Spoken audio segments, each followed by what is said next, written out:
If I look at something, if I look at a person, I know their past, present and future. That is the level of attention I'm paying to them.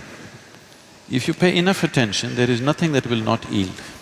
Question is, how can we translate Gita, the philosophy of Krishna, into augmenting business in India? I have not read the Gita, so I really have not. I'm sorry, because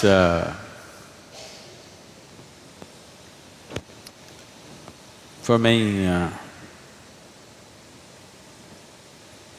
my own vision has never failed me. So I always kept away from all scriptures because I didn't want to clutter myself with something or the other. The only thing that I learned and I continue to do is, if I look at something, if I look at a person, I know their past, present and future. That is the level of attention I'm paying to them.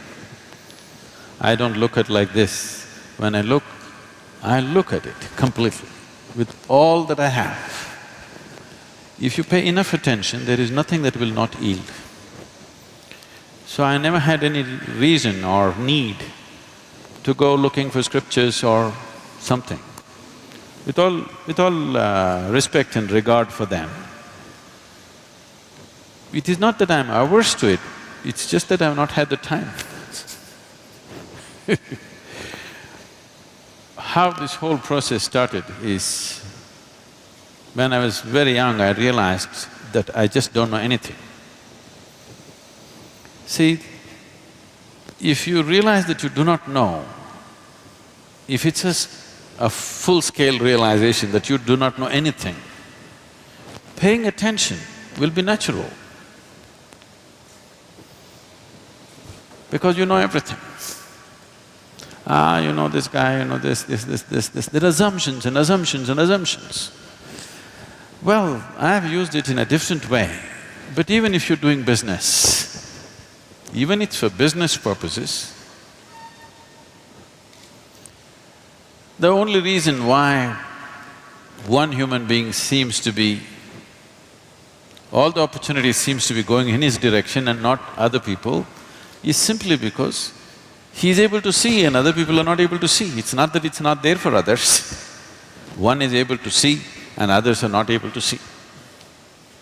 So essentially, a leader means that you're able to see something that others are not able to see. So, attention without intention, simply being attentive, that's what we were trying to do in the afternoon. Not paying attention to something, just practicing attention, a very heightened level of attention where an unfocused attention, but when you focus it on something, just about anything has to yield, there is no other way to that attention. So, I always focused on enhancing and sharpening my attention, never on retention because what you gather is not you. Essentially, you know that you exist only because you have some sense of attention right now, isn't it? Suppose you fall asleep and you lose your attention, you do not even know that you exist. So the basis of your existence itself is attention. And this attention need not be mortgaged to anything. You just have to sharpen the attention. See, if you have a knife in your hands, there is no such thing that you have to cut only apples with this. If you have a sharp enough knife, you could cut anything that you want.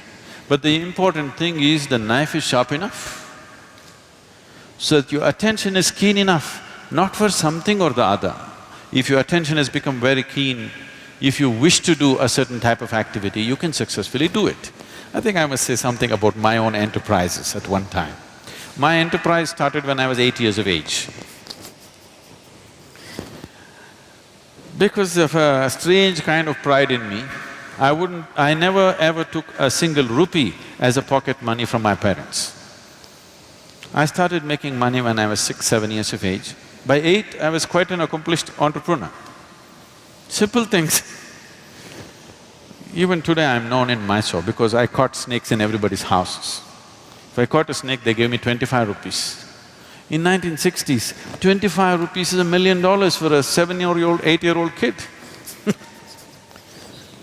I was just on top of the world. So, there is a Food Research Institute, CFTRI.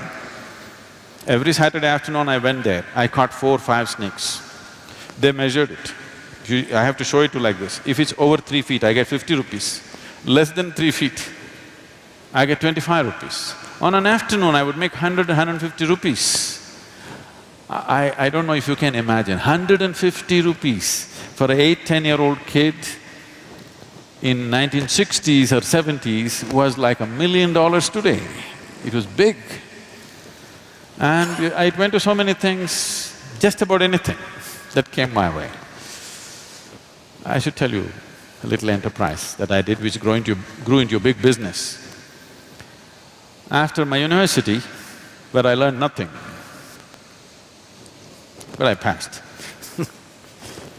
The only thing was, by then I had crisscrossed India on my motorcycle, and I suddenly realized when I went to the borders of India, they asked me for something other than my driving license. I did not even know that there was a passport. See, it's not like today.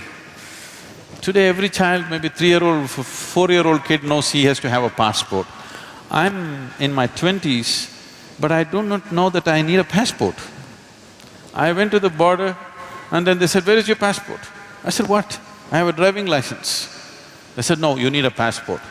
Then I turned back from Nepal border and came back on my motorcycle. So my only dream was, I'm going to just ride across the world.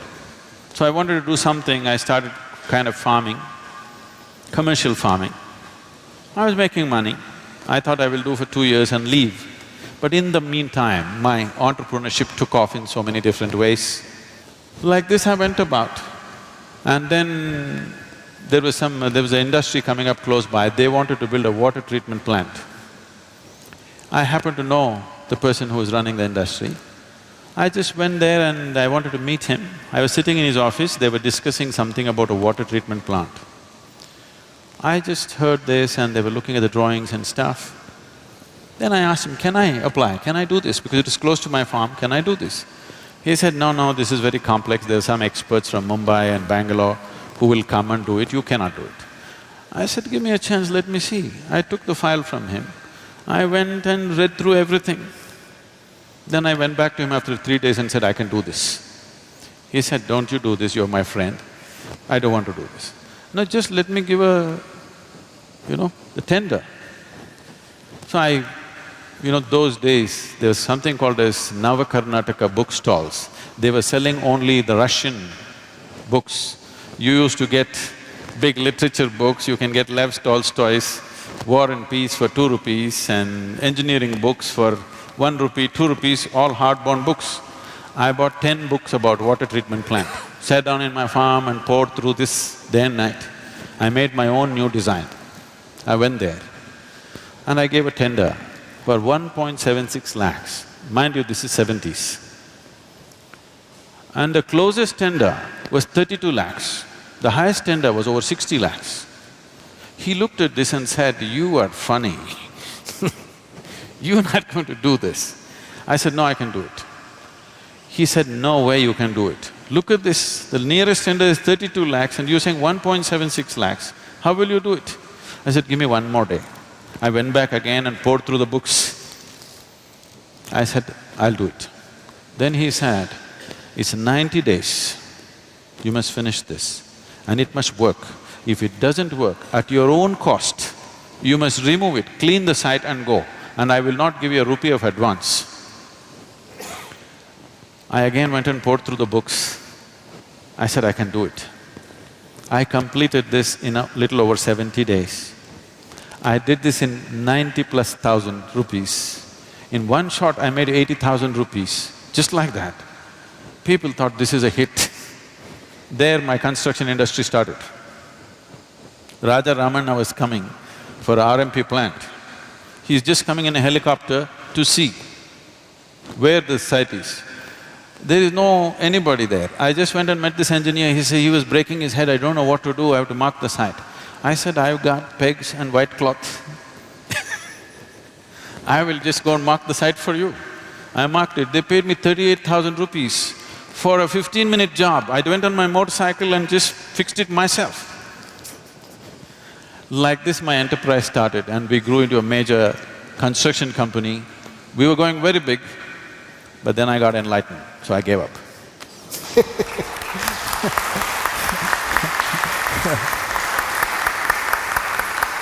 Thank you Sadhguru for sharing that story. Thank you, Professor. We kind of absolutely run out of time, otherwise we could have continued for another half an hour at least. Thank you for being an attentive audience.